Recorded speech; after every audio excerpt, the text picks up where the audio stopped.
Hello everyone and welcome to Cineful Gaming. I hope you're all doing well, I hope you're all staying safe, and most of all, I hope you're all fighting that war against the grey. Today's video we're going to talk getting started with Warhammer 40k boarding actions, and today we're going to take a look at the Ynnari. Now in this video we're going to go through mustering a boarding action for the Ynnari and taking a look at the rules adaptations that affect the army. We'll then take a look at a couple of units we recommend to get started with for your boarding party for Warhammer 40k with the Ynnari, and then we'll take a look at some other units we can expand upon after those first couple of initial purchases. Finally, we'll finish off the video with a little sample 500 point army list for you to use, hopefully as some inspiration for starting your own Ynnari force for some boarding action in Warhammer 40k. And so with that said, mustering a boarding action. First of all craftworld units in your boarding party must be from the same craftworld. This just means you have to stick to sub-factions and all of that. If you're including something like Prince Uriel and all of that, you have to be from that same sort of craftworld. You have to be from that same place, which is cool. And then also, we can include a heavy support slot in this army as long as that unit is a unit of Dark Reapers. Normally, you're only allowed your troops and your elites and your 1 HQ, but if you include a unit of Dark Reapers, that's your one heavy support choice you're allowed to take. Now, Storm Guardian and Guardian Defender units can include the Serpent Scale platform and heavy weapon platforms in the units, even though this would take them technically above a starting size of 10, which is not allowed. However, they are allowed to be starting size 11 with this. You simply, when splitting into boarding parties, you then just split one into 5, one into 6, one containing the weapon or Serpent Scale platform. Now, the other cool sort of change we have is the Warlocks unit can have a starting size of between 1 and 5. It ignores the rules that require it to always be at its minimum size if it's under 5. So you can literally have a size of 1 to 5, whichever one you want with Warlocks, which is pretty cool. Only one of your Aspect Warrior units is allowed to take an Exarch power. Models with the Favoured of Cain ability cannot be given enhancements, and units cannot have the Hunters of Ancient Relics Craftworld attribute, which isn't a problem for Ynnari. You also, though this is pretty big for Ynnari, cannot include any Harlequin units. So this means your army will be split between Drukhari and Eldar Craftworld units. Now, rules adaptation-wise, first of all, models cannot make battle focus moves. Eldar lose battle focus entirely. This is, a little bit of a balancing act. You definitely don't want Eldar to be able to pop around a large, long corridor, shoot, and then disappear and not be able to be targeted back. Phoenix Lord models cannot perform the secure sight action. Your Gloomfield, Fieldcraft, or Master of Concealment Craftworld attributes, all of those rules there, they effectively give you light cover if you're more than 6 inch away. Yeah, when determining the number of fate dice to retain from the Strands of Fate ability, a boarding action game is treated as the same size as a combat patrol game, which again makes sense. It's the same size. It's 500 points. And when an enemy unit is selected as the target of a unit that has either a Banshee Mask or Terror's Lament, if that enemy unit is set to defend, then it is no longer in that state. And lastly, the Executioner's Psychic Power will have a warp charge value of 9. And so, if we're looking at where to get started for the Ynnari, I think Yvraine, for me, she is just fantastic for boarding actions. First of all, she is Weapon Skill, Ballistic Skill 2+, 4 attacks and 5 wounds. While she is, a psyker and more of a support character, she definitely can hold her own in combat. +1 Strength, AP -3, and damage 2, and each time an attack with this weapon is made on the unmodified hit roll of a 6, target will suffer 2 mortal wounds and the attack sequence ends. She's, no slouch in combat. She's also got that 4-up invulnerable, and each time an attack is made against this model, an unmodified wound roll of 1 to 3 will always fail against her. So she's got some really solid defense.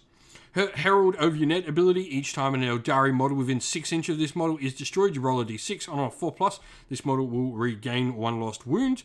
And also, if the other Eldari model was a Psychic, you can select 1 Psychic Power from the Revenant Discipline, and until the end of the battle, you also gain an additional Psychic Power. Lastly, your Goranik's Familiar, your little Catman. Each time a Psychic test is taken for this model, you can reroll that test. On top of this, she is a 2-cast and 2 unbind Psyker, which is just super cool. Now, to go along with her, definitely the first unit you want to bring in, while you can take, Drukhari units, Harlequins remembering in this game mode, you want to start with, maybe something that's going to not cost you an awful lot, but get you a decent boarding action unit. And for me, that is one of the troops choice in the Storm Guardians. I think they're an excellent unit. They're nothing too crazy to write home about. Weapon skill with a skill 3+, with a single attack in melee. But they do have the access to the Guardian combat weapon where they get the extra attack in there. They can also take power swords, which are really nice. And you get flamers and fusion guns. You actually get quite a few different special weapons in the unit, which can make your boarding parties really nice. That Serpent Shield as well can also make a 5-up invulnerable save against ranged attacks. Can make for some really interesting splits in how you do your units. Generally, I'd try maybe putting all your weapons in one and having a firing base for those fusion guns and flamers, and just one of the random other guardians, and then have your power swords in the other unit going up nice and close. Now, if we're looking at where to go next, I really do think maybe a squad of Warlocks is definitely something to consider for the Ynnari. You've got a really cool psychic power lore with them, which I think will just give you so much to go for. Now, the Warlocks themselves, they have 2 attacks each. They are carrying, Witchblades. This means they've got that auto 2+ to wound. And indeed, they can take Singing Spears to give them some nice Strength 9 shooting. With no AP, fair enough, but decent. On a 4-up invulnerable save, I think they're a really solid unit to bring into your boarding actions for the army. And so, you want to start looking, I guess, at some of the Drukhari units. You're probably going to get one Drukhari unit in your force at 500 points.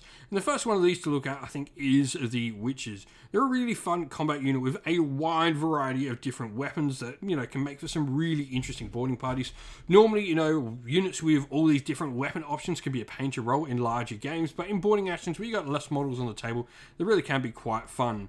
Hekatari blades are nice for some extra attacks, your Hydra gauntlets, so you've even got some short-range specialized pistol weapons like your blast pistol, and even your phantasm grenade launcher is fun with the blast roll and assault D3 in there to do some mortal wounds. Now, your Witches as well do have the dodge ability for a 6-up invuln, normally, and a 4-up in melee, and the no escape rule. Each time an enemy unit that is within engagement range of this unit is selected to fall back, you roll off your opponent, subtracting 1 from your opponent's roll for each model. This unit contains equipped with Shardnet and Impaler, and if you win, your opponent can't fall back, so you can really, start to control that table. Incubi are another cool unit. These are a dedicated combat unit with their claves. This is going to be +2 strength, -3 AP, damage 2 with 3 attacks per model. You've got the ability with your Clavex, each time you make a melee attack with your champion there. A modified will roll of 6 adds 1 to the damage of its weapon. And the Tormentors rule, at the start of the fight phase, you can select one enemy unit within engagement range of this unit and roll 2d6.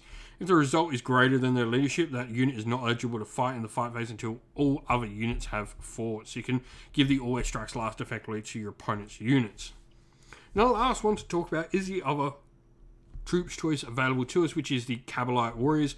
I think these are fun, They probably have something over Guardian Defenders. While, yes, your Guardian Defenders can take some heavy weapons, you also can in your Warriors, but you also get special weapons. I think you just get a wider variety of different weapons to use and utilize in your Kabbalite Warriors over things like Guardian Defenders. And, Rangers aren't a bad option if you've got another troops choice maybe on your mind. They definitely can hold, long corridors down. But for me, it is the wide variety of weapons you get with these that makes them really fun to take. And so here we have our sample army list for the Ynnari in a boarding patrol.